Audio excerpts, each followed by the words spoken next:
So it turns out it was a K-bar, but not my style K-bar. It wasn't this. But we're talking about Time Magazine Schmuck of the Year Award. It's a very similar knife to this. I believe my knife is bigger. But it has a similar leather sheath. It'll say United States Marine Corps. And you see it has a button. You flick the button open. And you put DNA on top of it. There's no indication how the DNA, what kind of DNA was found there. But was he not wearing gloves? What kind of gloves?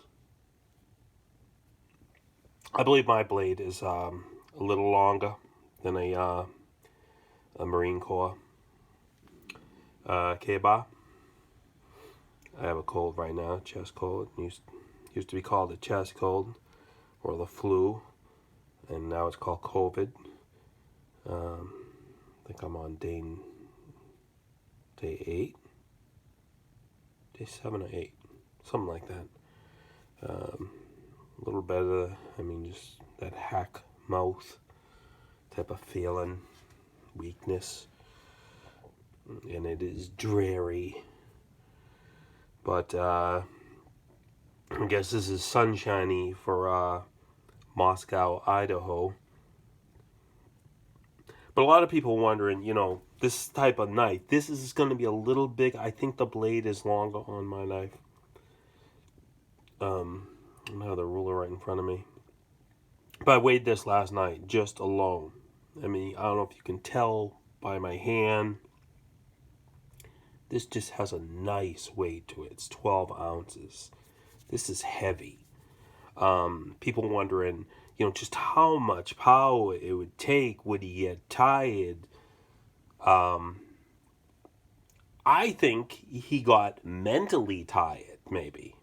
Not physically. This knife is going to do all the job for you. On the one girl, like I mentioned in the other video, where there were these gaping wounds that were more like tears, they said, the coroner. I do believe, different than the knife, you see, I have the serrated edge here on my knife.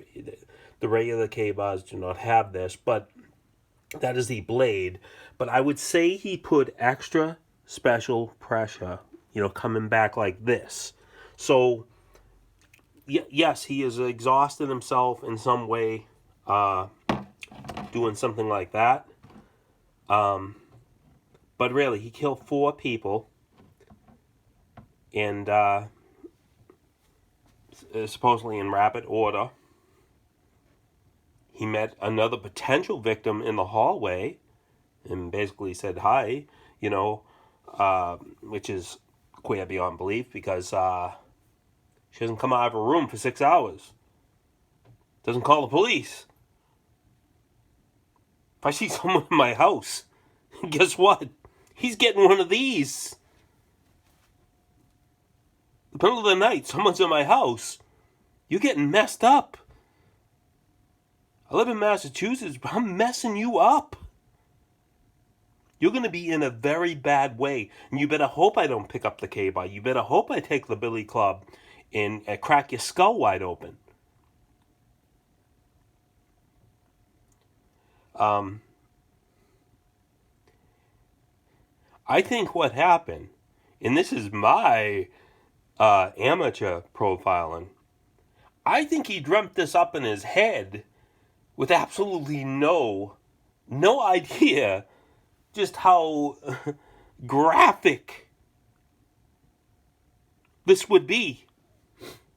Knives, swords, they do nasty things, incredibly nasty things to the human body. Yes, without a doubt, artillery. I've been following the Ukrainian war since 2014. I've seen plenty of high definition artillery the effects of artillery on the human body, the percussive impact on the human skeleton that just shatters it, just in heavy machine gun fire. It is it is disturbing. It should disturb you. I've sold like Halloween props and made them for years, so I'm quite desensitized in many ways. But still, you got to be on a pathological level, a pathologist level rather, to even be able to grasp some of that. I mean, it's you got to be desensitized because it's really disturbing what happens. But knives, it's a whole nother thing. I don't know what he was thinking. Now there's a thing where his sister was in a horror movie. A horror movie's not the same as real life. Yes, they try to imitate it, like famously Tom Savini. He was, I believe, a conscientious objector in Vietnam, and they made him a war photographer. So he still got more. He might have got more intimate than the average soldier. They might have turned away. He had to zoom in. He's seen a lot, and that's kind of how he approached movies. His first one, I believe, was Deranged, which is based on Ed Gein. Ed Gein, who might have killed 2 people, but he dug up graves. But he had to do stabbing things too. But I don't know if this idea is it runs in the family or something. I think he was in some sort of fantasy world. No life experiences with this sort of thing. I think the girl in the hallway probably shocked him. I think he was stunned by that point, what he did. That he couldn't believe what he did. It's not like they released the photographs, but I've seen plenty of crime scene photographs going back to Jack the Ripper, and it is pretty disturbing what a knife can do. Any type of knife, even this little knife right here. This little knife right here, I think I mentioned in the other video that we had an incident here, road rage. One of the girls went back to the car, got like a little knife like this. It might have been a little bigger.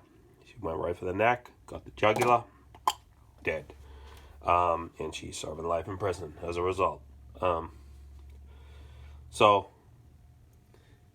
I think he got overwhelmed by the whole experience, and I don't agree with other people thinking, oh, he's got to be connected to this one and that one. He's Ted Bundy. Is he Ted Bundy?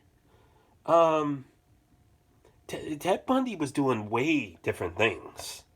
Ted Bundy, he carried some sort of, I don't even know what it was. It was a part of a tool or something. It was just a piece of metal, like about this long. Just something that wasn't really too heavy.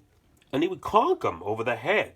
Take them off, rape them, choke them when they revived. And sometimes he would kill them. And then he'd come back later for cold cuts. I mean, he was raping them after post-mortem. To me, that's an entirely different level than this Bryan Kohberger.